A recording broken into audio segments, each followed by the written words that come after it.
Alors, salut et bienvenue dans cette troisième vidéo. Aujourd'hui, nous allons voir les vues. Donc, dans la vidéo précédente, on a vu que lorsqu'on entrait hello, ici, on retournait bonjour le monde. Et lorsqu'on vient à ce niveau, et lorsqu'on entre slash, Laravel va retourner une vue.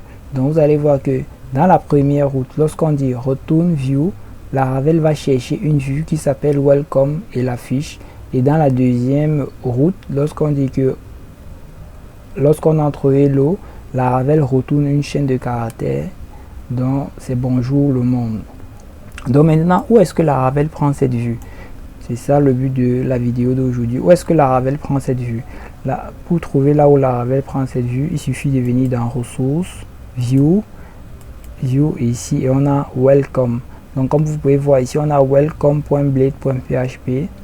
Mais ici on a tout simplement welcome. Donc ce que vous devez savoir, c'est que Laravel utilise un moteur de template appelé Blade, et lorsque on veut retourner une vue, on n'a pas besoin de l'extension ici, on n'a pas besoin de l'extension. Donc si je viens ici, on va créer notre première vue. Donc je viens ici, j'entre new file, je mets ici et bonjour, d'accord, .blade.php, et j'entre ici du HTML. Donc j'entre du HTML5, d'accord. Je vais mettre ici un H1.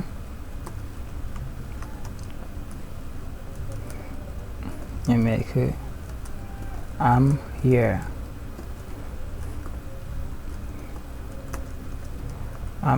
Ça c'est notre première vue. Donc maintenant ce qu'on va faire, c'est qu'on va demander à Laravel d'afficher notre première vue. Pour faire ceci, c'est simple. On va dire que lorsqu'on entre slash hello, on aimerait que tu retournes notre première vue qui s'appelle bonjour.blade.php. Donc pour ce faire, on vient ici, d'accord. Cette fois-ci, on n'écrit pas tout simplement bonjour comme ceci. Non, si on écrit bonjour comme ceci, ça ne pourra pas fonctionner, d'accord. Si on écrit bonjour comme ceci, Laravel va retourner la chaîne de caractères qui s'appelle bonjour, d'accord. Quand on est là sur slash hello, Laravel retourne la chaîne de caractères qui s'appelle bonjour. Mais si on veut retourner notre vue, on entre tout simplement la fonction view que voici. On vient entrer là view, et ensuite on passe le nom de la vue. On passe le nom de la vue bonjour, et on enlève l'extension. Donc on entre tout simplement le nom de la vue et on enlève l'extension. Et lorsqu'on revient ici, on actualise, on voit I'm here. Donc lorsqu'on entre slash hello, on dit à Laravel que lorsqu'on entre slash hello, on entre, tu retournes la vue bonjour, c'est ici, tu retournes la vue bonjour. Bon, maintenant supposons que la vue bonjour se trouve dans un dossier, nouveau dossier qui s'appelle test. Donc si j'entre ici, test, un nouveau dossier qui s'appelle test, je prends la vue bonjour et que je glisse dans le dossier test. La vue bonjour se trouve maintenant dans le dossier test. Si je reviens ici à l'accueil, vous allez voir que on aura une erreur. Donc ça mouline.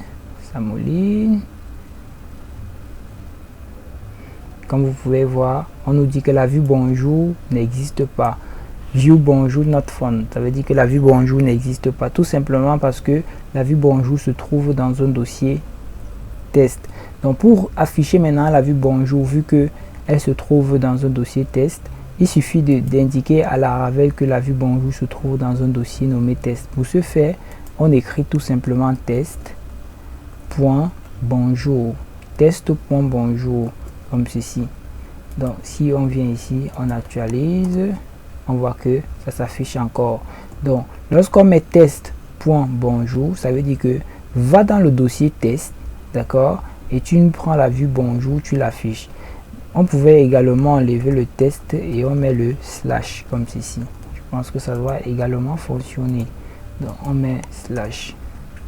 Comme vous pouvez voir, tout fonctionne à la merveille. Donc si j'enlève, j'ajoute ici un W, un Z à la fin et que je reviens ici, si j'actualise, on aura une erreur. D'accord, on va dire not found. On dit not found parce que la vue hello n'existe pas. Ici j'ai ajouté un Z et si je reviens ici et que je mets un Z à la fin et j'actualise, et on a notre bonjour. Donc dans la prochaine vidéo, on verra comment passer une variable à la vue. Donc on verra comment passer une variable à la vue. Donc si la vidéo vous a plu, n'hésitez pas à liker, à partager et à laisser un commentaire. D'ici là, portez-vous bien. Ciao, ciao.